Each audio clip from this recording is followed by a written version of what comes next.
Hello, bonjour. Aujourd'hui, on va parler de la dernière rumeur sur Meghan Markle. Alors, c'est une histoire qui est apparue dans les tabloïds anglais. Et apparemment, les tabloïds ont interviewé un photographe qui aurait travaillé en 2015 avec Meghan Markle. C'était un an avant qu'elle ne rencontre le prince Harry. Donc, il dit que le travail avec elle a été un cauchemar parce qu'elle était mal élevée, elle était hautaine, elle ne parlait à personne. Il donne comme exemple de sa mauvaise attitude les faits suivants. Il faut savoir déjà qu'elle était à l'époque une star de la série dans laquelle elle jouait. Donc, elle n'était pas une inconnue. Et elle était censée, en fait, prendre des photos pour un site internet qui voulait vendre des habits. Bon, c'était pas un site internet connu, c'était un site internet qui commençait et avec lequel elle avait signé des accords pour porter les vêtements et vanter ces vêtements-là sur leur nouveau site. Donc, d'après le monsieur, ce qui prouve qu'elle est mal élevée, c'est qu'elle est arrivée avec un chapeau et des lunettes. Elle est allée directement dans sa loge. Sachant qu'en passant, elle a dit bonjour. Mais le fait qu'elle ait porté des lunettes et le chapeau et une casquette l'a dérangée parce que ça faisait comme si elle était une star alors qu'elle n'était pas une star.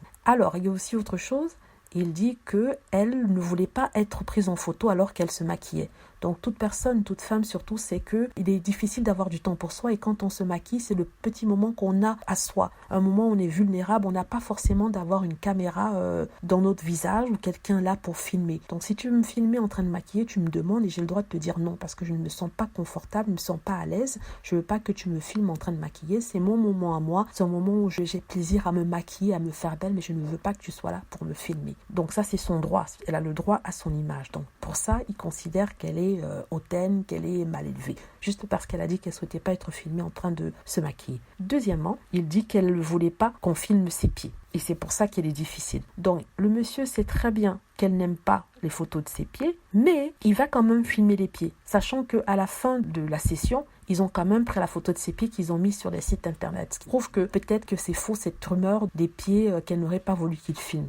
Donc ça n'a vraiment pas de sens. Si je veux pas que tu filmes une partie de mon corps que je n'aime pas, ben tu la filmes pas, je suis désolée. À moins que tu l'aies marqué dans le contrat à l'avance, là j'aurais eu le temps de te dire oui ou non. Mais si ça n'avait pas été marqué, je vois pas pourquoi ça devrait être pris en photo. Deuxièmement, il dit que sur le tournage et sur les photos, on devait la voir en train de boire du champagne. Donc ils apportaient du champagne, mais avant qu'ils puissent l'apporter, ils ont eu un accord selon lequel le champagne doit être un champagne de bonne qualité et aussi une marque bien précise. Ben c'est normal. Je vais pas venir faire la publicité de tes habits. En plus de ça, tu me donnes à boire un champagne de moindre qualité. C'est pas elle qui a demandé le champagne. Le champagne devait faire partie de la campagne publicitaire. Elle devait le mettre dans sa bouche. Donc en même temps, on va pas te donner une boisson ou un spiritueux qui est dégoûtant dans la bouche, sachant que quand tu fais les photos, tu peux les faire plusieurs fois et c'est plusieurs gorgées du même liquide que tu dois boire ou que tu dois mettre dans ta bouche. Donc pour lui, non, c'est un comportement de diva, donc elle n'aurait pas dû le faire. Troisièmement, il dit que quand il a dit de faire certaines photos, elle lui a dit non. Il a dit que normalement, tout modèle doit laisser le directeur faire et ne devrait pas le contredire. Et moi, cette phrase-là m'a fait hurler en me disant, mais il est fou. C'est pas parce qu'il est directeur ou photographe qu'il doit demander au modèle, top modèle, de faire tout sans qu'elle n'ait à se poser des questions, sans qu'elle n'ait à lui dire si elle est confortable ou pas. Donc, c'est vraiment du n'importe quoi. J'applaudis Meghan. Je trouve qu'elle a eu raison d'avoir la confiance nécessaire pour lui dire non. Parce que si vous pensez aux jeunes modèles qu'on envoie comme ça dans des séances de photos et qui se font utiliser et abuser parce qu'elles n'ont pas pu dire non, mais c'est effrayant qu'un photographe puisse penser de la sorte. C'est-à-dire qu'il est photographe, il te dit te déshabiller, même si tu avais été embauché pour porter des vêtements, tu dois te déshabiller parce que tu peux pas dire non, parce que c'est un photographe. Non, je suis désolée, ça marche pas comme ça. Rien qu'entendre ça, ça confirme en fait ce qui se passe dans le milieu, c'est-à-dire qu'il y a des hommes qui sont là pour demander à des femmes de faire certaines choses alors qu'elles n'avaient pas été embauchées pour ça.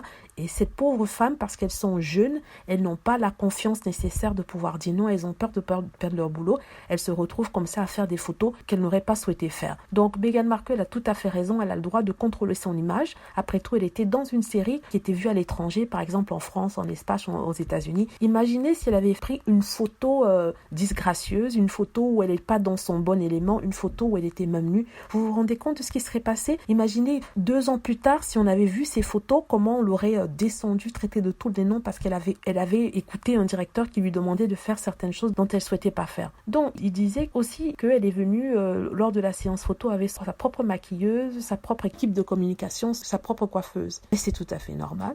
je suis désolée. Si je suis, on va dire, une vedette de la télévision, je dis même pas star, et que j'ai les moyens de m'offrir une maquilleuse, quelqu'un qui sait bien me maquiller, qui connaît me maquiller de telle sorte que la lumière puisse prendre, je sois belle sur les photos, vous croyez que je vais pas la faire venir? Bien sûr que je vais la faire venir. Je ne veux pas utiliser votre maquilleuse parce que votre maquilleuse ne connaît pas mon visage, n'a jamais travaillé avec moi, alors que ma maquilleuse professionnelle connaît mon visage, connaît les produits qui vont avec. Ma coiffeuse, pareil, elle a travaillé avec mes cheveux auparavant, elle sait comment les entretenir. Donc, je peux pas laisser mes cheveux et mon visage à quelqu'un que je ne connais pas. Et finalement, ce monsieur, dans l'interview, finit par avouer qu'il a parlé à d'autres photographes qui ont trouvé Meghan absolument gentille. Elle n'a jamais fait de problème, elle était adorable sur les plateaux. Tous ceux qui ont travaillé avec Meghan ont toujours dit qu'elle était très gentille, adorable. Elle sait ce qu'elle veut, elle sait ce qui marche avec son visage, avec son corps. Elle est très professionnelle. Quand on dit action, elle se met à travailler comme une professionnelle. Mais ce monsieur, sincèrement, ça se voit qu'il a été payé pour dire quelque chose de négatif, comme l'ancien acteur avec lequel Meghan Markle était soi-disant sorti et qui avait dit que les tabloïds anglais voulaient lui payer 70 000 $ pour qu'il puisse dire qu'il avait couché avec elle. Donc c'est encore une de ces personnes qu'on a payé. Ce monsieur, soi-disant, parce qu'il travaille toujours dans l'industrie, il ne voulait pas donner son nom de peur de ne plus trouver de travail. Bien sûr que ça l'arrange de ne pas donner son nom.